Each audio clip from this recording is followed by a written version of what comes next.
नमस्कार, आप देख रहे हैं नेक्स्ट 9 लाइफ। मैं हूं आपके साथ अंकिता मिश्रा। पिछली रिपोर्ट आपको दिखाई थी और राजा रघुवंशी जो कि इंदौर से मेघालय की राजधानी शिलोंग अपना हनीमून मनाने के लिए अपनी पत्नी सोनम के साथ जाता है, लेकिन वापस नहीं आ पाता। वापस आता है तो केवल राजा का शव उसके घर पर, जहां परिवार वाले रो रो कर बुरी तरीके से अपना दुख जाहिर करते हैं, इंसाफ की मांग करते हैं। सीबीआई जांच की मांग लगातार मेघालय के सीएम से की जा रही है।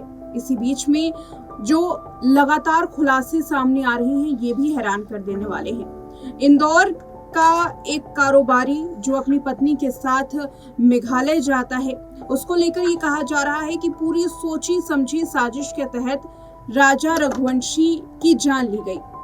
राजा रघुवंशी 23 मई को मेघालय पहुंचा, जहां पर होटल रूम में जाने के बाद जब घूमने के लिए निकले, उनके पास एक किराए पर स्कूटी ली गई थी। वो स्कूटी कुछ देर ही आगे जाती है कि उसके बाद वो दर्दनाक घटना हो जाती है जिसके बारे में कोई नहीं जानता। स्कूटी जहां से बरामद की गई, एडी पॉइंट से, जहां झरने भी थे, शव वहां से 20 किलोमीटर दूर मिलता है। आखिर 20 किलोमीटर दूर तक शव कैसे गया, किसी को भी नहीं मालूम। पोस्टमार्टम रिपोर्ट में जो खुलासा हुआ है, उसके बाद और भी हैरान कर देने वाली बात सामने आई है। दावा किया जा रहा है कि सोची समझी साजिश के तहत राजा रघुवंशी को मारा गया, और ये इसलिए कहा जा रहा है क्योंकि राजा रघुवंशी के शरीर पर कई बार धारदार हथियार से वार करने के निशान मिले हैं। पुलिस का कहना है कि जिस हथियार से पेड़ काटा जाता है, उस हथियार का इस्तेमाल किया गया है, जो कि पुलिस ने जब्त कर लिया है। हालांकि और भी कौन से हथियार हैं, इसके बारे में जानकारी नहीं मिली है। साथ ही ये कहा गया है कि राजा रघुवंशी को जिस हथियार से उसकी जान ली गई, वो हथियार नया था। अब नए हथियार के खुलासे के बाद ही ये रिपोर्ट सामने आई कि सोची समझी साजिश के तहत ये हत्या की गई, जहां पर नए हथियार का इस्तेमाल किया गया, मानो जैसे कि नया हथियार राजा रघुवंशी के लिए ही खरीदा गया हो।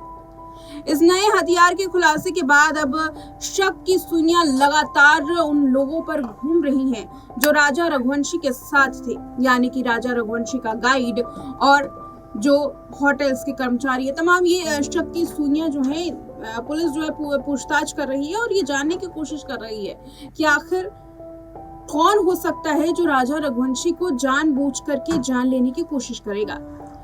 सवाल यहाँ ये है कि राजा रघुवंशी इंदौर का रहने वाला था, इंदौर से मेघालय केवल घूमने आया था। पुलिस का दावा है कि स्थानीय लोगों ने राजा की जान ली और सोनम को गायब किया। अगर स्थानीय लोगों ने राजा की जान ली है, तो फिर राजा की आखिर दुश्मनी क्या हो सकती है। राजा के भाई का कहना है कि वहां तो सिर्फ कपल घूमने गया था और कपल मेघालय का तो रहने वाला है भी नहीं, तो फिर स्थानीय लोग ना तो राजा को जानते होंगे और ना ही राजा के साथ दुश्मनी की बात सामने आ सकती है।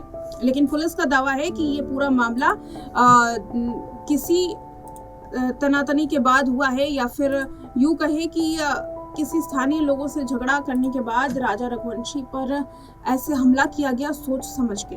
लेकिन हैरत की बात तो ये है कि जिस दिन राजा रघुवंशी मेघालय पहुंचे थे, उसी दिन की ये घटना है। महज कुछ क्षण के कुछ घंटों के भीतर आखिर ये सब कुछ कैसे हो सकता है। कुछ घंटों के भीतर ही झगड़ा होता है, उसके बाद सोच समझ करके जान ले ली जाती है। और क्या राजा रघुवंशी का कोई पीछा भी कर रहा था? ये तमाम बातें काफी बड़े सवाल खड़े कर रही है।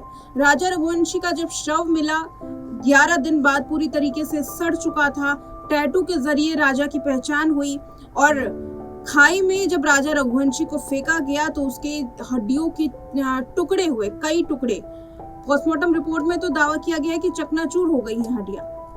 अब ये एक ऐसी घटना है जिसके बाद पुलिस लगातार अपने जो सवाल हैं, पेचीदा सवाल, उसे सॉल्व करने की कोशिश कर रही है, लेकिन सॉल्व नहीं हो पा रहे। इस मामले में कई बड़े जो सवाल हैं वो खड़े हो रहे हैं, कई बड़ी राज जो हैं वो इस मामले में सामने आ रही हैं। राजा रघुवंशी की जान लेना और इस आखिर क्यों कोई चाहेगा, ये परिवार के सामने भी और पुलिस के सामने भी बड़ा सवाल है।